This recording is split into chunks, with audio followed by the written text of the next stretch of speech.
Are you ready to explore exciting careers in neuroscience and neurotechnologies?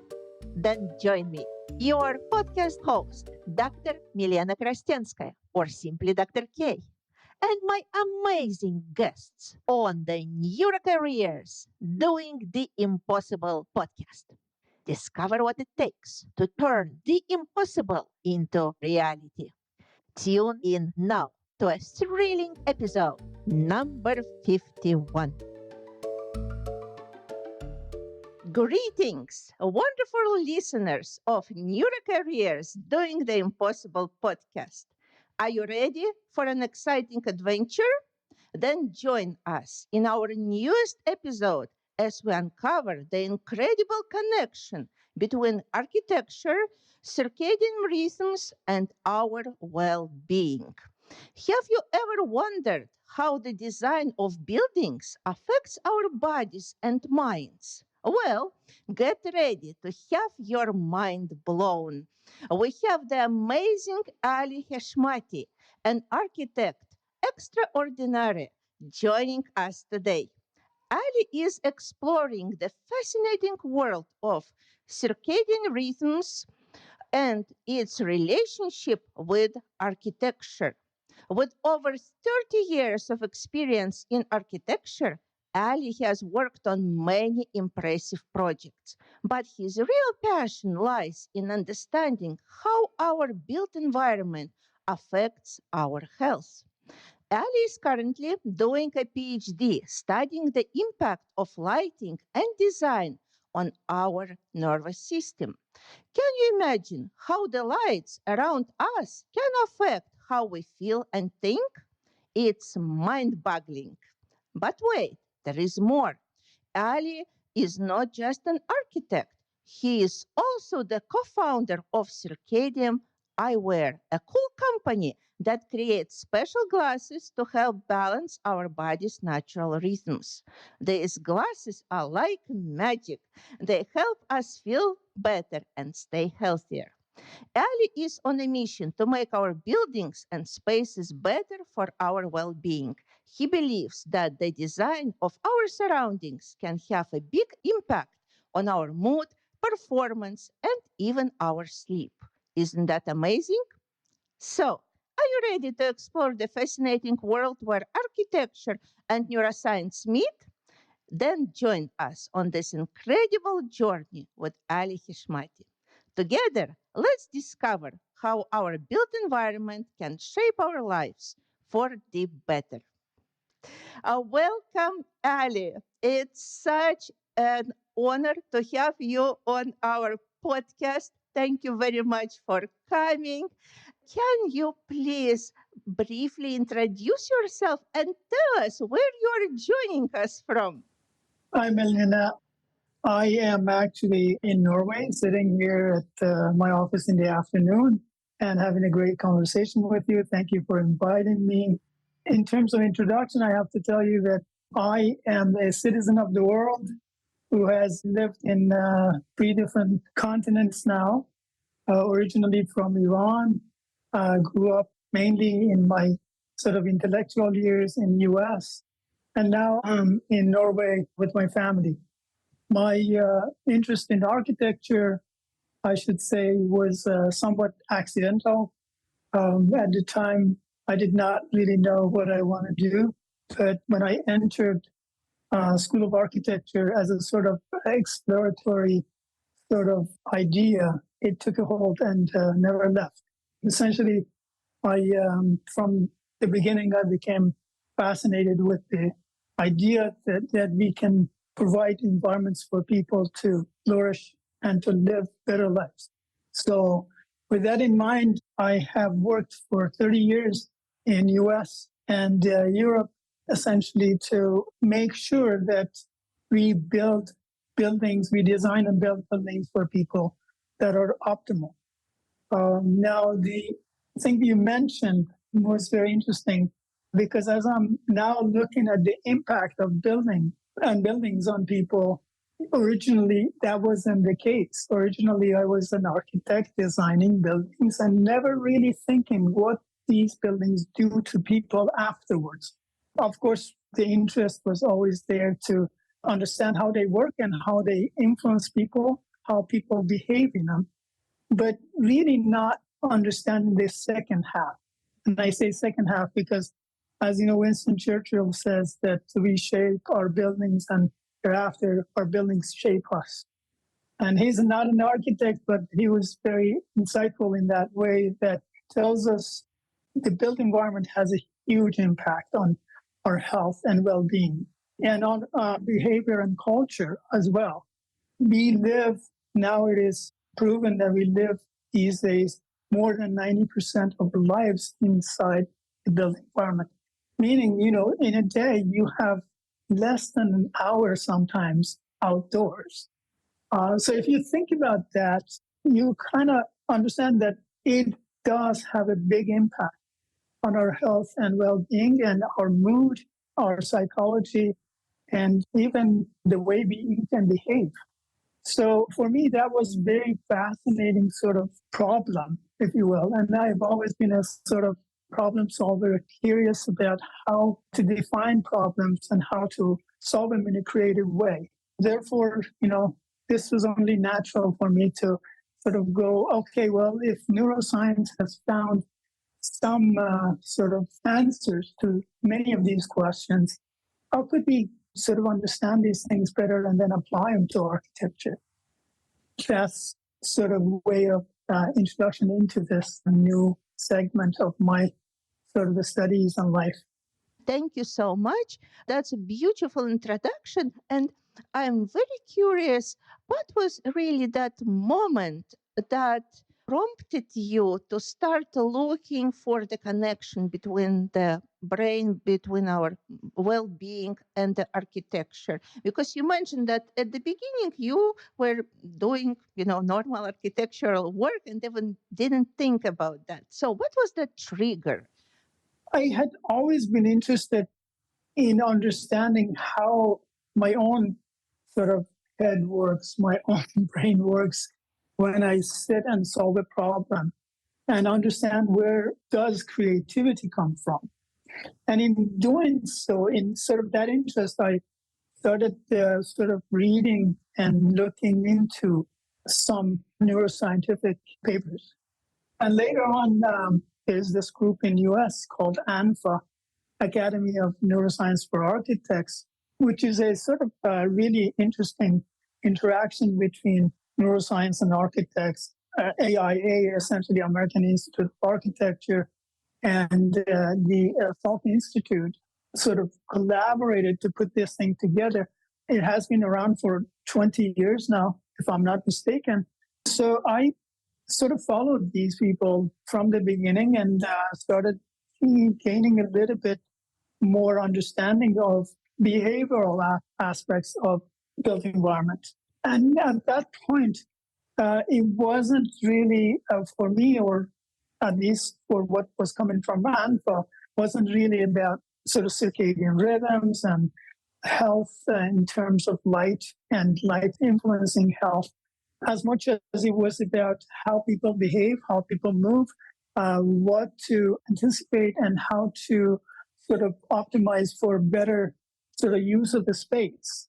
But now, again, as I'm studying now, I understand the last 25 years has also been very big for circadian neuroscience, which about year 2000, around that time, neurons were discovered in the eye, which are there to actually regulate our circadian rhythms, or I should say, entrain it or synchronize it with the environment. And because we sort of evolved, 3.5 billion years of evolution of life has happened outside. And now recently we have gotten inside. We have to understand that living 90% inside has impact, and then what those impacts are. The major one right now is the notion of light. So the way I have come to this is very sort of circular. It's very interesting because I started from this sort of understanding of how do I work to how my work is impacting other people. But ANFA was a very big point in this evolution. Also, about 7, 8 years ago, I saw a video of a speech by a social scientist here in Norway with the name of Per Fugelli. And he mentioned in his talk, I think he was at the time professor of public health and the dean of the School of Public Health in Oslo. And he, in his speech to the Norwegian architects, mentioned that all of you are doctors. He meant physicians, the way we say it in US, of course. It caught my attention. And then he went on to actually saying, I can prove now that you are a doctor because this and that and the other. He mentioned Claude Bernard's idea of, this is a French physician back in 1800s, talking about the interior milieu and the exterior milieu, or the exterior environment and interior environment. And these two have impact on each other. And he was talking about the big impact of exterior environment on the interior environment. And I was then hooked. So I sent him an email asking him if he would be my supervisor for a study course, PhD or whatever. He graciously responded back. This is a great story, saying that he was in the third stage of brain cancer and he didn't have time for it, but wished me good luck. So that was really, really interesting issue. And I was hooked. At that point, I knew that there is great humanity in this and it's a thing to do. So I wanted to do it. Yeah, thank you very much. It's very inspiring.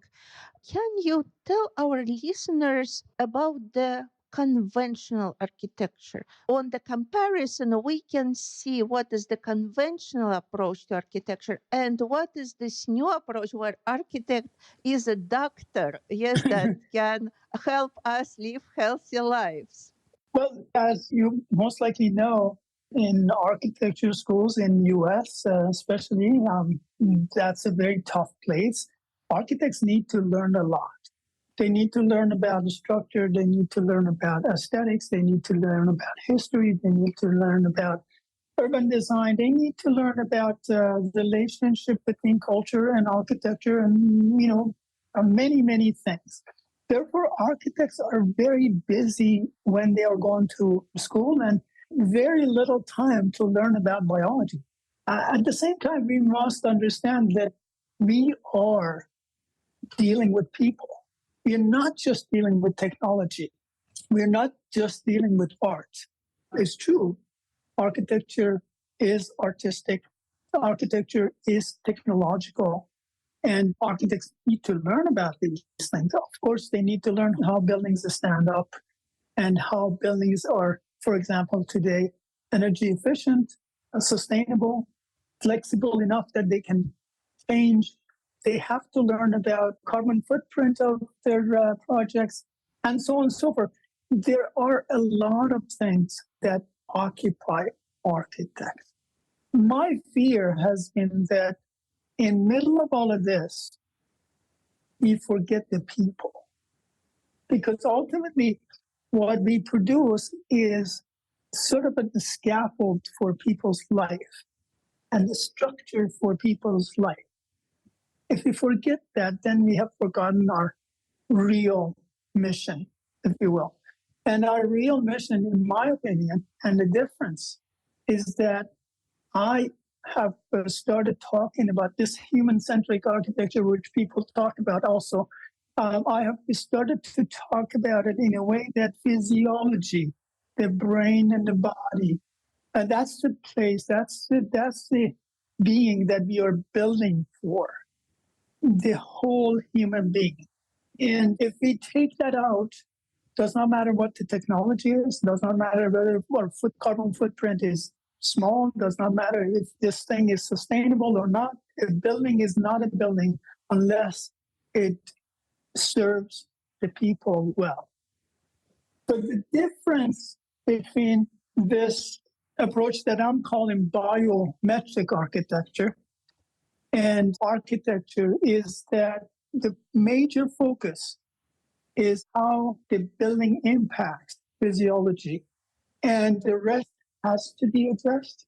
Not that is not addressed, but the first and foremost is that. So there is a cost involved. There is, when you pay attention, for example, to natural light and electric light that is mimicking natural sort of rhythms, you are going to spend more money.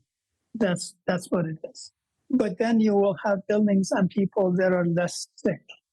I was noticing here, for example, in Bergen, they were talking about 1,700 hours of daily work is lost due to sick leave, right?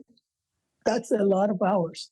And if you go a whole year, you have lost 1,700 salaries, which are huge. Again, the cost of salaries and the salaries themselves are huge. And then the amount of work that hasn't been done is huge. So almost the double of what we are thinking about. I'm not saying all of it is related to, building and the built environment, but if even 10% of that is related to built environment, I think economically we would be better off if we built better buildings, more human-friendly biometric sort of architecture than, the things we build right now. And architects, I think, have always had the best intentions. This is what I know because I've worked at it for 30 years. I know most architects sit behind their desks thinking that they're going to produce something wonderful for people. But when you don't know whether your impact is positive or negative, you don't know. So for me, knowing that was a major deal. Thank you so much. Now that you started talking about these different factors affecting us in our living environment, can you give us like a guided tour? Let's come into the building and see what are those factors affecting our physiology, like we are really doing it. So what we are experiencing. Yeah, the moment we walk indoor, okay, so first we have sort of isolated ourselves from the air and the light and the temperature of the outdoors, right? All of those things are important on the indoor environment right away. We have to know that all of those things, including even sound, natural sounds or maybe city sounds versus the sounds indoor. So all of those factors are important.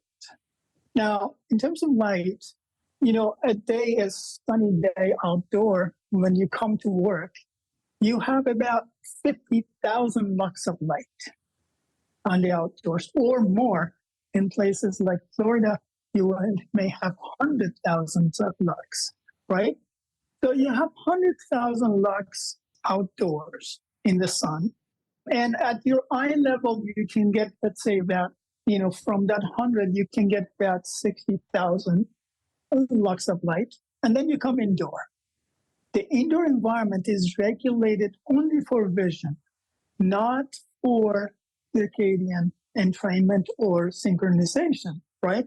So we come indoor, and the brightest interior environments in terms of electric light are regulated to have 300 to 500 lux of light.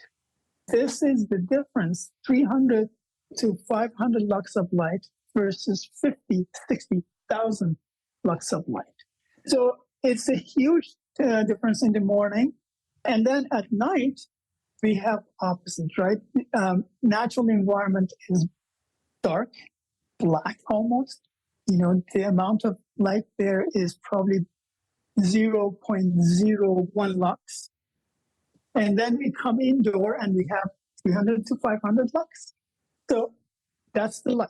In terms of air quality, we know that air quality outdoor, even during the COVID, it was proven to us that even with the virus in the air, if you're outdoors, you really didn't need a mask. But indoors, on the other hand, we know there is a density, there's too many people, there's a lot of pollutants, pathogens. All of these have to be cleaned and sent out. Otherwise, we can get sick. So this is yet another. Temperature is the same way. Temperature also works in the way our brain and body react to the environment. There are certain temperatures that you do feel better and more sort of active and focused. And then if that temperature goes higher, most of us feel sort of sluggish and sort of not willing to work, sort of yawning and trying to get out. So all of these things matter. Then in built environment, of course, air quality is also influenced by, for example, the material that is around and off-gassing of that material. So right now there are a lot of good regulations that are coming in and stopping these off-gassing of toxic materials. But still, this is not our natural environment, right? So we have to be careful about all of those. Another thing is that as I turn my head, even in this room that I'm sitting, as I turn my head from one side to the other, the amount of light that I'm receiving is different. So we don't know exactly how much light we are receiving during the day, but we know that early hours of the time we are not receiving enough light, and then at night we're receiving too much light. Circadian rhythms get disrupted, and that disruption is associated with numbers of chronic and otherwise diseases, including psychological problems, gastrointestinal problems, heart problems, even all the way to neurodegenerative diseases like Alzheimer's. These are light related, these are circadian rhythm and sleep related diseases. Now, nobody yet knows exactly what causes what. That should be clear that we're not talking about causal relationship, but we are talking about association and correlation that is there. So in terms of that tour from outside inside, right away we should know that as we separate ourselves from natural environment, we have to be careful how much we're doing that and why we're doing it and how good or bad that is. And that's the problem that I can talk about later again in terms of that association between architecturally this sort of hermetic box, if you will, that separates us, or a box that could put us in touch with our nature. Yes, absolutely. And that is a very interesting question that actually I wanted to ask. So now we entered our usual building that we're used to. Maybe you can walk us through the building that I would be ideal in your mind for us to be in, and what would be that difference, and also how that difference would affect our nervous system, our mental state, what would change, potentially, if we make that change in the environment. Let's say that a building that could help us live better and healthier lives is closer to the nature. What do I mean by that? By that, I mean we move in it in a way that we have to use our physical body. We don't use elevators outdoors. So the building needs to be designed in a way that gives movement a priority, for example. And then the building is in touch with natural light as much as possible during the early hours, at least, of day, and does this in a way that, of course, doesn't need to use a lot of energy to cool and a lot of energy to heat, but does it in a smart way that you get enough light during the early hours. And then at night, we could actually save money, for example, with reducing the amount of light. Amazing how our vision is sensitive. I mean, in terms of light for vision, we don't really need if you're doing something very specific, 300 lux of light is important. But if you're just going around, we can live with 20, we can live with 10. Actually, moonlight, which you're familiar with, and you have probably gone in outdoors and walked in, it has only about 0.01 lux of light. It's very little, but you can see your shadow. So in terms of visual acuity, I think it's very important to think that any building we make has this natural rhythm: day, bright, and night, dim, dark. Right now, we have buildings that are dim during the day and bright at night in terms of physiology and physiological response. So that was movement and then light. And we can talk about the fact that light is light for the brain later. But then in terms of material and quality, a building that is well put together is very important. A building that is falling apart is always psychologically sort of disturbing and not a good environment to be in. But well put together in terms of material, in a way that it's not noisy. In terms of visual noise, doesn't put you in stressful mode. So materially is simple, straightforward, but of quality. And then acoustically, not overly, again, noisy. Place that could use some sort of ambient noise or whatever, but not overly noisy that you have to holler when you talk to people. Again, like being in the nature, you never have to really holler unless you're by a waterfall. You don't have to holler to talk to people. So another thing in terms of temperature and air quality, very important. Air quality is amazingly important because a lot of pathogens, as you know, travel through air. And this is a big problem in especially hospitals, for example. Hospitals are made in a very complex way. Every room almost has to be separated in terms of the air that moves in and the air that moves out.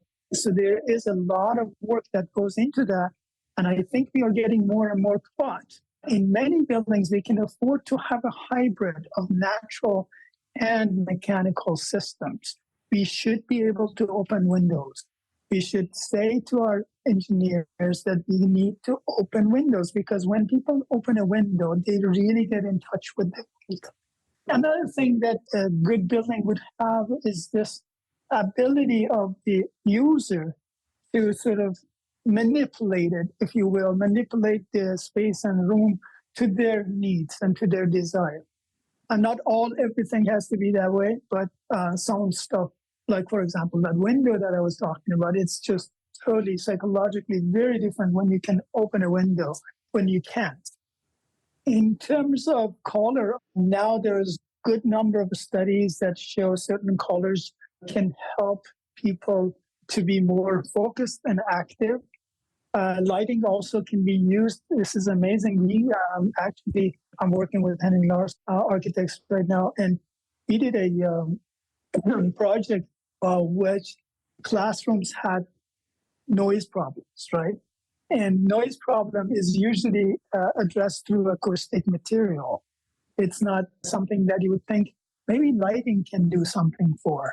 But that's what we did. We sort of changed the lighting system from this very uniform sort of all the room having one amount of light coming in, sort of almost generic and dumb, if you will, to sort of making little coves with light that, students would gather around, have a focal point, and it just made so much difference. All of a sudden, the students are a lot sort of quieter, generally speaking, throughout the day. So solving acoustic problem with lighting system, I think is genius. And I think it's an incredible creative sort of way to look at things. And I think, getting close to nature as much as we can. You know about biophilia, people having this immense feeling for nature and greens. And now we know that in a lot of buildings, people use greens. Your room being a great example, which you greens on the back side. But I am thinking that an ideal space would be an integrated space with the outdoors. We could, for example, in a school, have classrooms that are outdoors with minimal effort in a lot of places all around the globe. So we should be able to solve architectural problems in a way that is not just always a closed boxed in sort of environment, and then nature outside.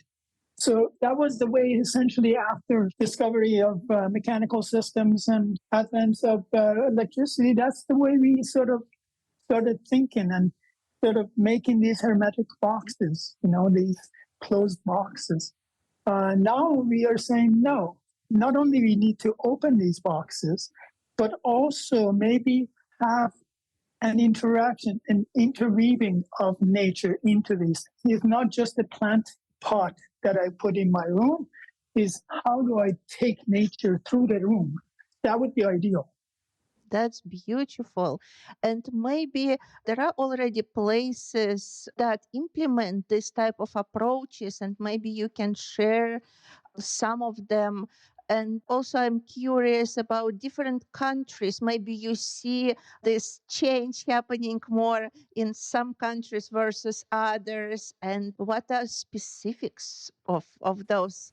One of the places that I am very fascinated with is Singapore. Singapore used to be called Garden City. Now they call it City in the Garden. Subtle but very smart sort of way of thinking about, returning most of the city back to nature. They're actually doing that.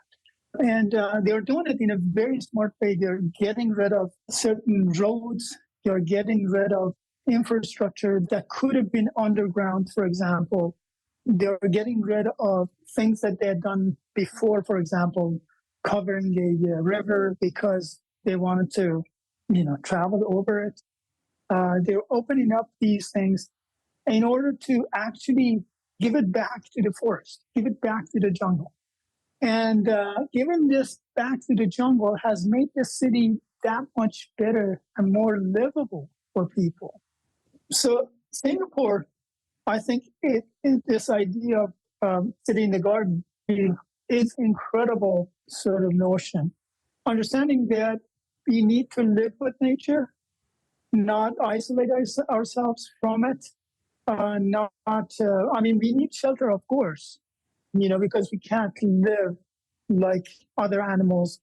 We can't live in very hot climates. We can't live in and there are convenience that makes our lives much better, healthier, and much, much better. So we don't need to lose all of those. But we need to understand that nature is not always against us. We don't need to cut it off. We don't need to sort of have a huge line and a wall between us and the environment. We need to sort of blur those lines. We need to take those walls away. And we need to come up with architecture that is integrated with landscape that is integrated with architecture, and urban design that is integrated with all these. So there's a point that all of this comes together in order to really build and design and build the best environment for people's well-being. And, again, 3.5 billion years of life evolution on Earth under the sun, we can't just change it in a matter of, 150 years. We have to sort of think a little outside these boxes we have made for ourselves. Especially architects need to do that because we are responsible for this. Urban designers need to do this. Landscape architects need to do this. Interior designers need to do this. All of us need to really come together and solve these problems together to make better environments for people. I believe that we can make fantastic environments for learning, for healing, for living, and for enjoyment. So Singapore really is one of those places that I think is coming along. Denmark is really doing well in Copenhagen in terms of urban design, community design, and school design, hospital designs. Another place is Netherlands. They're really coming along. Amsterdam especially is one of the best cities. So Amsterdam, Copenhagen, and Singapore would be my ideal places at this point. Thank you so much for these beautiful examples. And what changes in our nervous system, in our mental well being, we can expect with the changes in the environment? Maybe there are some studies to support that already, to show that in certain environment people are doing better, they're feeling better, and maybe their brain works in slightly different fashion. There are a good number of the studies that now show, for example, in work situation in offices, there are a good number of studies that show people perform much better and they look forward coming to work when they have really a great lighting, air, temperature, and surrounding environment. And these studies are, of course, done in isolation because, as you know, a study harder because we have very many variables that we have to control for, and they get out of hand if you want to test for everything, right? So the tests are done separately generally, but there are a good number of studies that show, for example, the amount of light in an environment like an office can improve your sleep quality, because if your circadian rhythm is synchronized or entrained, photo entrainment helps it would advance your sleep, which means you would have better time sleeping a little longer if it is 10 minutes or 20 minutes even per day before you would stand up and have to go to work. That has shown to improve your performance at work too. Light also has an acute sort of a immediate impact on focus and vigilance. That has been shown. Again, great number of studies on that show when people have better light, they can focus better. When they have better light, for example, I don't know if you have this or not. Many people do. About 2:00 in the afternoon, people usually get a little sort of sleepy, and they usually have a cup of coffee. There are a good number of studies that have replaced a cup of coffee with just red light, for example, and they've worked almost the same. People are not getting sleepy. So light can do a lot of things, especially blue light during the early hours of the day.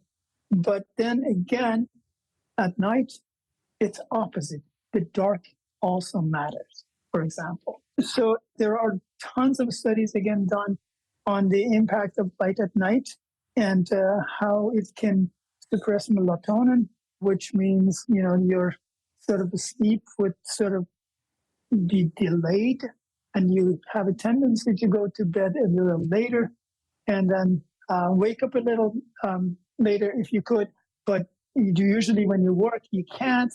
That means you will have shorter sleep. And sleep is a pandemic problem in all developed world because, if I had to talk about time, I'd say we have like three types of time, three concepts of time.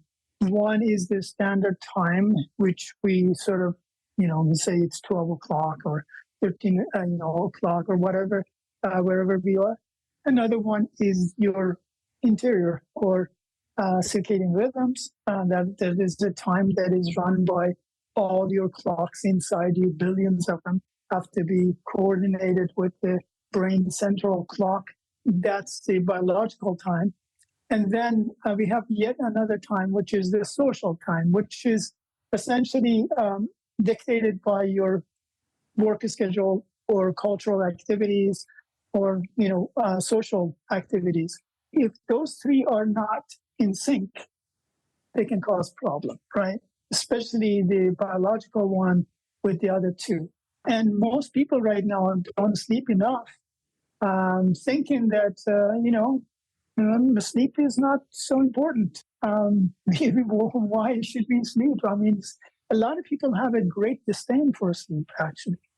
But sleep is one of those things that if you don't do it, you can cause tons of, again, as I said, it's associated with tons of problems, which are, again, a good number of studies on, which says from some types of cancer to heart disease and to diabetes and overweightness and obesity, Alzheimer and depression, and goes on and on. Really, there are tons of these psychological and physiological diseases that are associated with disruption of sleep and circadian rhythms. So if we don't pay attention to those, we can sort of reduce our life expectancy as well as quality of life, which I think is for most people most important. Quality of life probably is more important than how long you live. But there are things that we can do, and we should do, all of us individually, and then we should do as architects, for example, and to sort of help people live better quality life. Yes, and speaking of that, about the things we can do, maybe you can share some simple tips that each of us can implement already today in our environments just to make the quality of life at least a little better and start moving to the right direction. Yeah, some of this comes from circadian neuroscience, some of it comes from personal experience. And as I said, there are great scientists, neuroscience and circadian neuroscience and chronobiology that are working constantly on this stuff. So here I can give you a few pointers. Number one, as soon as you wake up during the day, try to get out. Spend time outside about half an hour at least. If you can, more the better.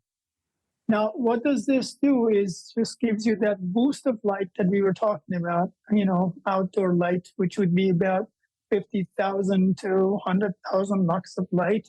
Even in a cloudy, dark day would be about 5,000 lux, right? That's a lot more than what we get. So get out and get that early in the morning. Why? Because, again, research shows that this light advances your clock. That means it would help you to sleep earlier and longer. This is very important. So early morning, out. If you can, avoid having breakfast right away.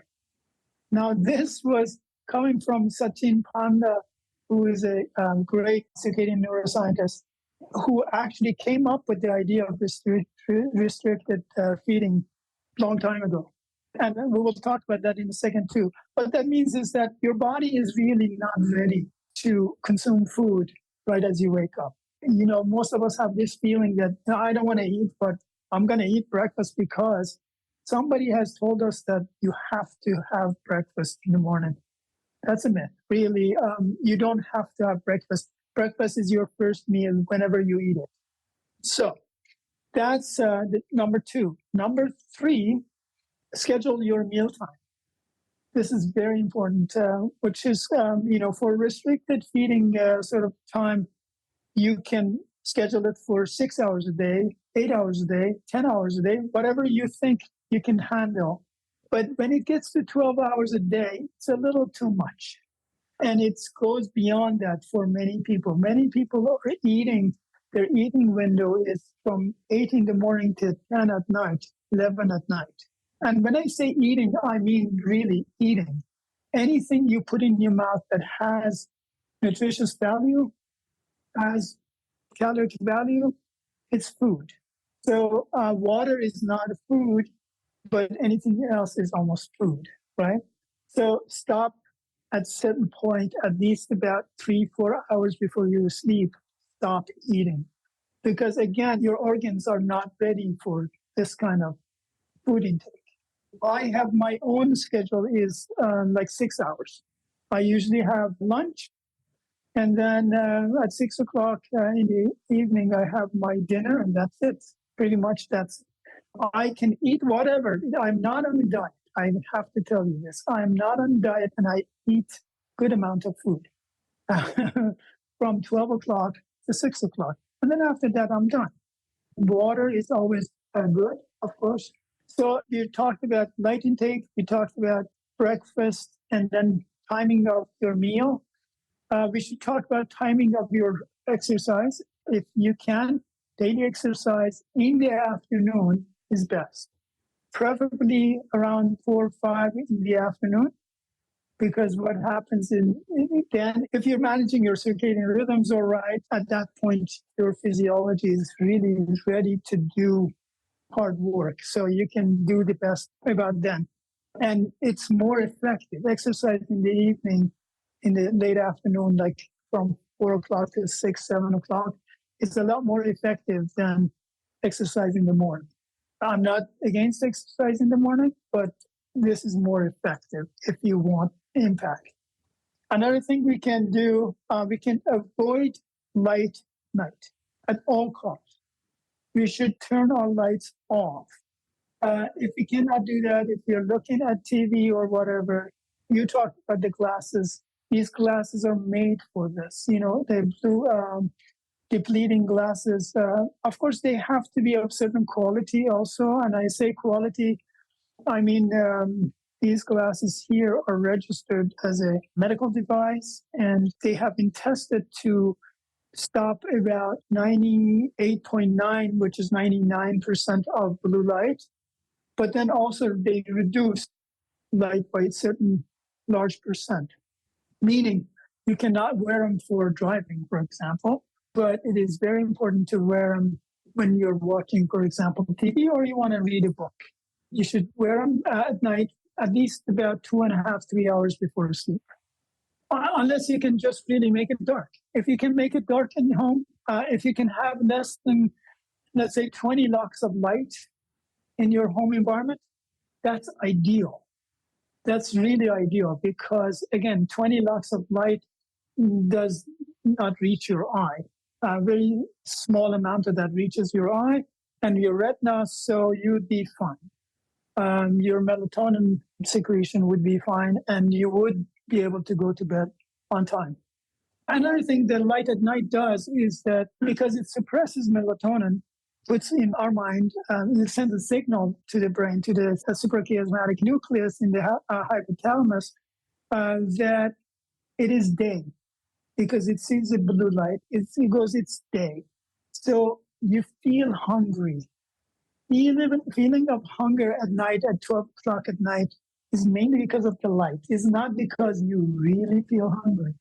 If you reduce the amount of light and have melatonin in your system, and I'm talking about indigenous melatonin, I'm not talking about tablets that you take because that's a different system. We cannot, I'm not going to talk about that at this point.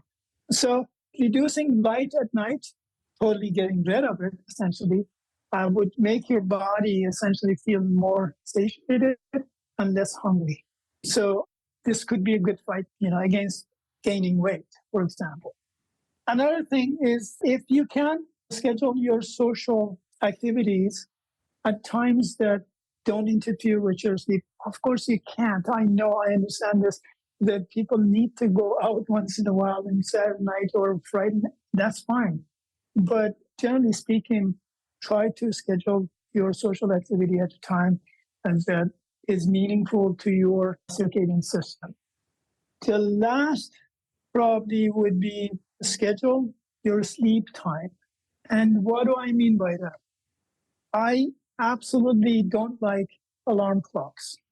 I've never been a great fan of alarm clocks, but if I could say to anyone, use alarm clocks to actually set your bedtime, not your wake time. Set your bedtime, go to bed and sleep, and you will naturally wake up after 8 hours of sleep. 8 hours of sleep is not only recommended, is necessary for most of us. Some of us need about 9 hours, some of us need a little less. But if we sleep about 8 hours, it would be okay at the end of the day. So schedule your sleep, and sleep regularly at a regular time. Those are the few sort of recommendations I would have. Those are wonderful recommendations. Thank you so much. I'm sure our listeners will appreciate and implement them. And we all will start feeling a little better, as we go into our future. And my next question is when we're looking at this big picture of all changes we should make for all our society to start living healthier lives, Where does your PhD work comes in here? So what are you trying to accomplish by doing your PhD studies? Because I have shifted my focus from practice of architecture for the architect than practice of architecture for the subject, the people. I have to say this. I have been a successful architect. I have done very well from the time I started school to the time that I was practicing. I'm practicing right now still. I've done very well. I've produced some good buildings that I can be proud of. But at the end of the day, I think I was mistaken with this idea that I'm practicing architecture because I am curious. I want to do this. It's for the architect, right? Now I am understanding that, yeah, I am part of a bigger picture. And the bigger picture is that I am practicing, I am an architect to make environments for people. This is not just a generic sort of idea anymore. Of course, people, anybody says people, it's an abstract word.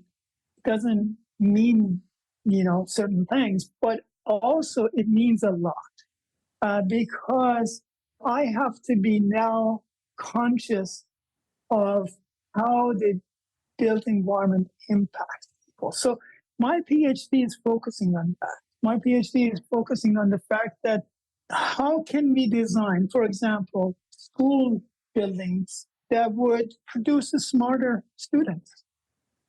How can we design hospitals that heal people faster? How can we design, and this is not just my questions, these are questions that people have asked also, but I am hoping to find ways for this. How can we, for example, design home care facilities for elderly that doesn't cause them harm? There was a study here in Bergen, Norway, that showed almost all facilities, care facilities for elderly, were underlit.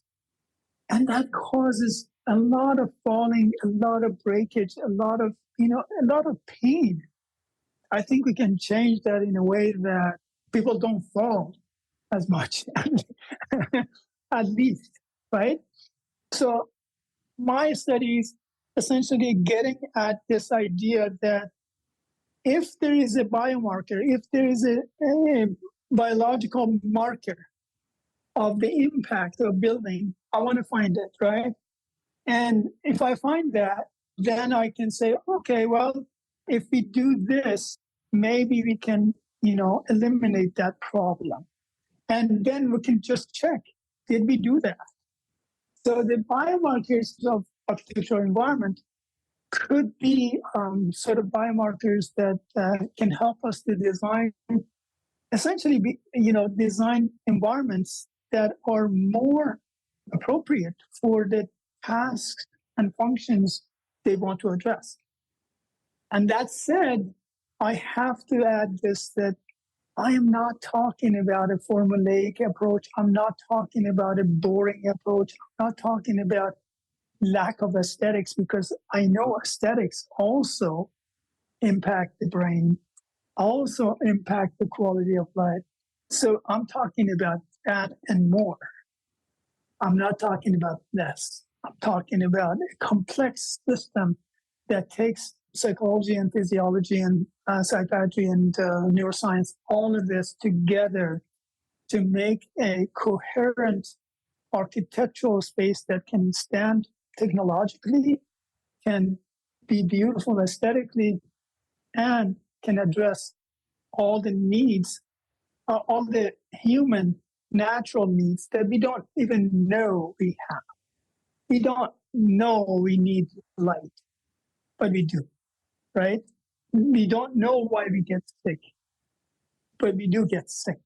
So if we can solve for that sort of way of designing and building, I think I've done my work. Also, I like to add that I like to at some point make sure that architects in the future learn at least about physiology somewhat, learn about neuroscience somewhat, that when they go to design something, at least they know how to address it. Or maybe, grab a neuroscientist and bring him to the table and say, hey, we were thinking about this. Is this dumb? Is that destructive? Is that negative? Because I do believe that built environment has an impact. And if we don't really design and calculate exactly for that impact, we would have a negative impact. And that is not what I want. I want to have that most positive sort of impact on people's life. Yes, and I was thinking that most probably with all that knowledge about architecture and neuroscience, doing the work in this area, you might be that connection that people will come to and ask, and maybe some topics that you can cover in lectures for architects, teaching them, that concept. That would be beautiful. Yeah. I used to teach design for about 8 years. I did that. And I have to say, I love teaching. I love interaction with people generally. And this is funny because I have never really sort of separated myself from students because I do believe there's a collegial, equal sort of footing there. I'm learning from them as they are learning from me. When I was teaching, I used to go to class the first day and sit on the back with everybody else, and they would be saying, where's the professor? Where is the professor coming in? And I would stand up and start talking. Some people would look at me weirdly, thinking, what the hell is he doing? And I would say, yeah, I'm blah, blah. And they would go, oh, yeah, okay. So, yes, I think it's very satisfying for me to do that once again. And I do want to have a large impact that way.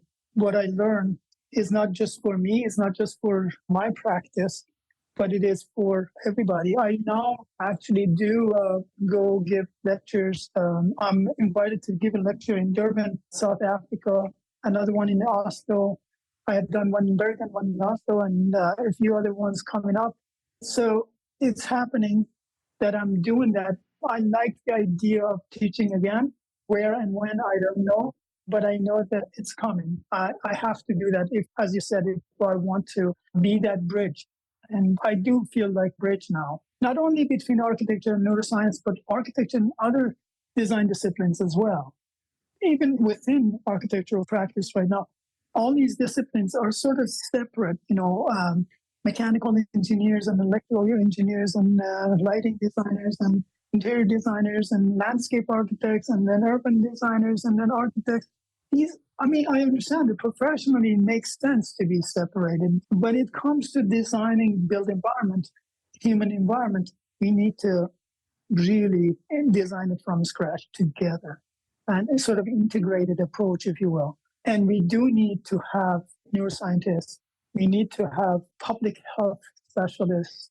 We need to have philosophers and painters maybe around the table, depending on what we do. So we need to really include people around the table when we design these things. And generally speaking, as a society, we need to understand the value of good design as well. Because I still believe that most of us, at least in terms of sort of city authorities or governmental authorities, don't understand the value of good design and, great built environment. You still don't.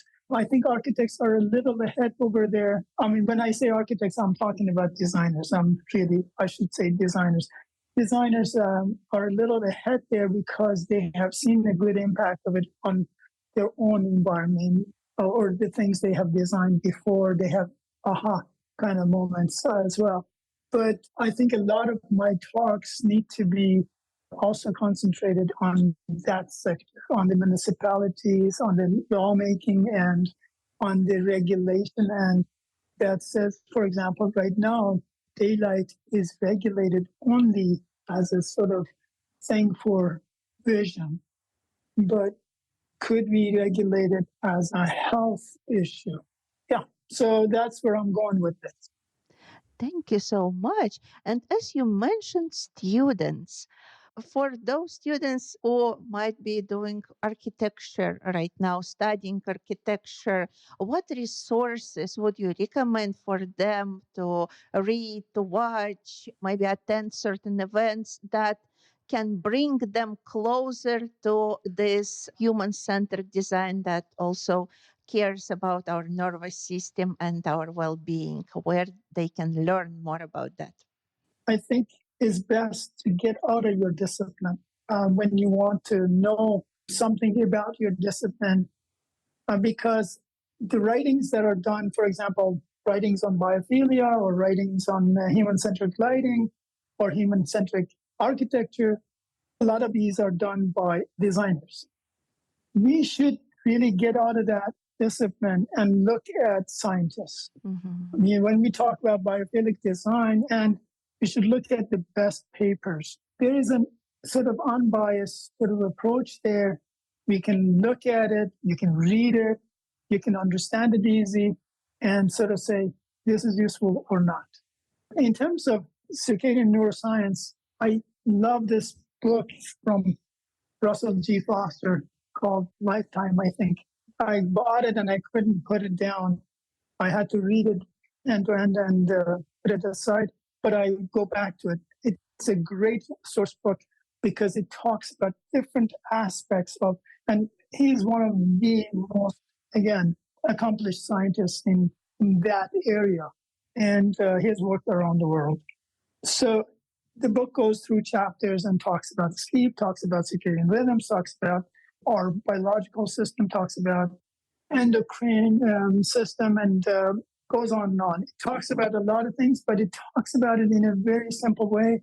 It's great for any student to pick it up, to read it, and they have to then, their students have to then make the connection between what they read and the environment they design, because that's where the creativity sits, right? The creativity sits exactly at that moment that you take one set of learning and bring it to another environment and try to apply it. That application is where the creativity sits. And I think they would be very successful if they just grab one book like Russell G. Foster's work and just start from there. And then they would find tons of others.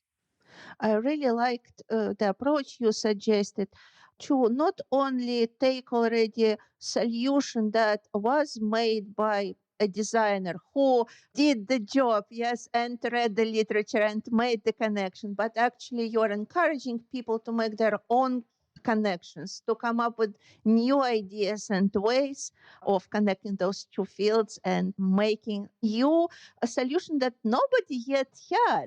Yeah, because I see creativity there really. I mean, when I was teaching, one of the first handouts that I would give my students in architecture design was this idea that I would tell them what my philosophy is on teaching. My philosophy on teaching has always been that the students are their own best teachers. The only thing you need to be really, if you will, a sort of sounding board. If you told them what to do, you are sort of killing their creativity and also getting in their way of learning. When I had my first child, I was reading a book by Magda Gerber, who is the early childhood psychologist. I remember this quote, and I would always sort of write this above one of those handouts that I would give to the students, which was, with every lesson you teach, you take a learning opportunity away, which is just fantastic, because she's saying to you that you don't need to really teach. You just need to provide learning opportunities. And that's it. And architecture is that way too. And I think most creative people desire that. Most creative people desire to sort of find a way themselves by sort of bringing something to what they do already or what they think they want to do. Architecture is fairly that way too. And students of architecture are usually creative people, very smart people usually, but sometimes I think they mistakenly want to follow the teacher or teacher's style or teacher's, behavior.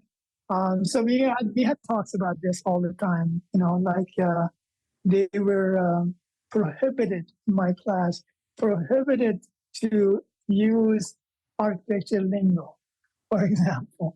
They had to express themselves with their own language and don't use the jargon that every architect uses.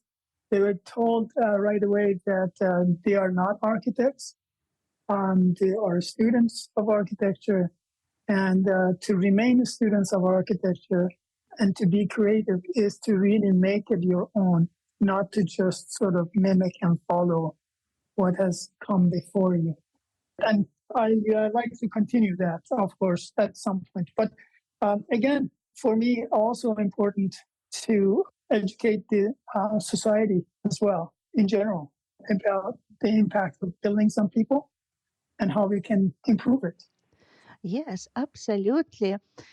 That is a great teaching philosophy. I absolutely agree with you. And for me, it's really, you don't need to teach, but you need to ask right questions, just to help them start answering, and by answering, learning and understanding. So, and instead of teaching and giving lecture, you can give questions and they actually uncover everything themselves, which is so amazing to see So when it's happening. So thank you. Thank you for sharing that. Our podcasts are very much being enjoyed by neuroscience students. And I see a neuroscience student listening to this podcast and they think, oh, I would love to contribute to this new movement in architecture, architectural design. How can I do that? Where I can find that intersection where I can fit in. What would be your take on this question? first of all, we are talking about US.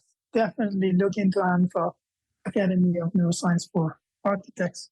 And they do have programs for architecture students as well as, I think, neuroscience students. I also encourage them to get involved in environmental cognitive neuroscience as well, because there's a lot of opportunity there to interact with architects if they don't want to be an architect. But I also encourage them to become architects because I think we need this. I think we need neuroscientists, close collaboration with environmental designers, all. When I say architects, I really mean all the designers of the environment. It's architecture, it's again interior design, it's landscape design, it's urban design, it's all sorts of engineering that goes into buildings. All of these people really need to know more about neuroscience. So I encourage neuroscience students to get a hold of maybe a professor at the architecture school or architecture department and ask him to maybe give a little talk or sit in a couple of the reviews and see how architects think, how architects work, and maybe contribute. I remember in review of my own students, I would always bring people from outside. I had dancers, I had rabbis, I had everybody that I could, philosophers, poets, because I think that perspective outside your own field with the specific jargon and specific sort of way of looking at things is always important. So for neuroscientist students, getting in to know other students and other professors, the academic world is very important, especially getting involved with architecture because this is our future. Now, I know that we are tasked with the design and building as architects and designers, but neuroscience can really contribute to making this environment human friendly, making this environment much more pleasant and conducive to quality of life. I think that's very important for them to get involved. So I don't know. Now you gave me an idea. Maybe when I start teaching, I would probably bring two groups of people together and have a common class. Sort of here's 5 neuroscientists and 5 architects and 5 interior architects, and they do something. I think that would be amazing. I think that would be a very popular program. You will have many people coming and willing to participate. I have to thank you. I have to give you credit for it, though. So I will do that. Thank you. And if some of our listeners, and I'm sure that there will be plenty, who want to learn more about the things you do, connect with you, maybe ask questions, what is the best way to do that? You and I got connected on LinkedIn, and I think LinkedIn has been really good way for people to find me. I also have email that I can give you, and you have my email.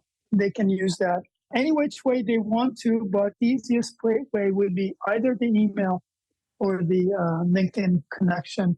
They can send me a message, and I'll be happy to talk and see where it goes.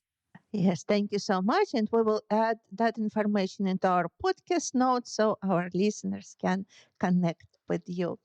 And as we're nearing the end of our podcast, is there anything you would like to tell our listeners? Any last piece of advice? One thing that I would like to say is, maybe didn't come through, is that light is life sustaining, pretty much like food, like nutrition. There's a saying that says, have your food as your medicine so that later you don't have your medicine as your food. I think light is in that sort of category. You really need to pay attention to the amount of light you get and the timing of light, the quality of light, and sort of have a great relationship with it. If you don't have good relationship with this life-sustaining force, you're going to suffer. You're going to have a hard time later. Therefore, pay attention now and change your habits. Doesn't matter how old or how young you are. Change your habits in terms of light intake and look at it as a sort of a nutritional necessity. Absolutely. No, thank you so much, Ali. That was an incredible podcast. I very much appreciate all your insights, and I wish you all possible success in all your work and the contribution you make to the well-being of all of us and our future. So thank you so much.